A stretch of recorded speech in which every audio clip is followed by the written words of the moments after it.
I am currently standing, writing this journal, in a place known as Kunlai Summit. This Kunlai Summit is located in Pandaria, a land shrouded by dense mists, which I discovered on an expedition led by General Nazrin. This expedition started on the ship known as Hellscream's Fist. This is the ship that took us to Pandaria. As we neared the mist-shrouded land, we spotted an Alliance vessel, which we fired upon, and though we sank it, we took heavy damage as well. As we neared the shore, we discovered Thunder Hold, a vast citadel that the Alliance, under the command of Captain Doran, had managed to fortify themselves in. We managed to take Thunderhold and defeat the Alliance. Many other events happened, most of which I shall gloss over, as they shall be covered in other parts of this journal. Now, the purpose of this journal is to reflect on that which has happened, to figure out what happened, and to discover any useful information that I might have missed when those events actually occurred. In the heat of the moment, one often misses things that are blindingly obvious in retrospect. The purpose of this first entry is to speak of a mysterious force that I discovered after we took Thunderhold.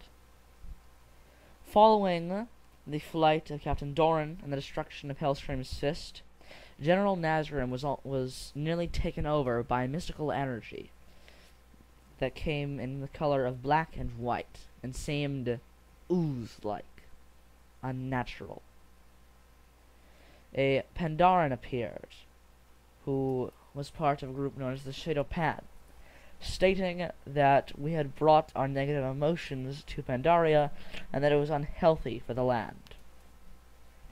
An army of creatures similar in substance and coloration to the energy that had nearly taken over Nazrim appeared in the hold and surrounding area, possessing the beasts and the corpses. I defeated these, but it came as a shock to find such energies and such beings. These darknesses, known as the Shah, dealt heavy blows and put a sense of fear in me, something that I do not like. Later on, the Shah possessed Captain Doran, as he was overcome with doubt and fear and anger at his failure to his king. Captain Doran transformed, becoming a being of this Shah energy, and I destroyed him. Now, I decided to take several notes on the Shah. My first observation is that the Shah feed on negative energy. They thrive on it, and they encourage it. I am almost certain that without the presence of negativity, it would be almost impossible for the Shah to manifest. My second observation is that the Shah are a very evil, dark, and above all, primordial force that would permeate Pandaria. But they do not, and the villagers seemed as surprised as I to see such beings. My guess is that the Shah is a part of Pandaria, but a part that has been locked away and carefully controlled. Seeing the Pandaran, I believe they are very peaceful people, and this, in turn, has made it nearly impossible for the Shah to form. Through some machination of the Pandaran, perhaps an older generation, or perhaps a secret group within this generation, the Pandaran do not know war and strife, and the worst they encounter is minor nuisances, such as wild beasts, or perhaps an elemental gone wild. Something changed things. Something or someone made sure that the Shah would not manifest. they did not account on the presence of a faction such as the Horde or Alliance bringing their war to Pandaria, and this has awoken the Shah. Taran Zu, the member of the Shadow Pan who approached Nazrim and I, seemed to know much about the Shah, and stated that we bring our negative emotions to the land, and as such the Shah rise. Going on my previous statements, I believe that perhaps Taran Zu and the Shadow Pan he represents are responsible for the Shah being contained and not overrunning Pandaria. It is my wish to see more of these Shadow Pan, and to understand more of the Shah. Many events in the Jade Forest and beyond have shown me that the Shah is a force to be reckoned with. Specifically, the event at Serpent's Heart. The Shah may possess people. It may show itself in smaller forms, but there is also a large representation.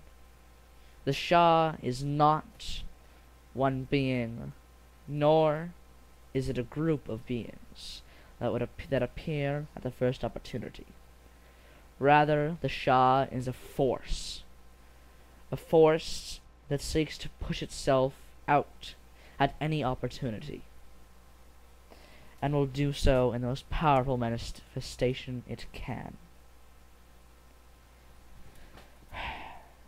I have seen much darkness, and I leave you and myself with a final thought. Not something that I have seen, nor something that can yet be proven, but simply my greatest fear regarding these Shah. There are beings as ancient as Azeroth. These beings are beyond power, and can only be defeated, and were barely defeated, by a group of beings known as the Titans. These Titans have been gone for a long time, and since their departure, the imprisoned beings have managed to work their way free. The old gods. We have seen Cthulhu and Yogg-Saron, but my research shows me that there are two more imprisoned somewhere in Azeroth, and I fear that one of those old gods orchestrated the Shah. I fear that the Shah itself is an embodiment of the old god's darkness, and I shudder to think of what might happen should the Shah succeed.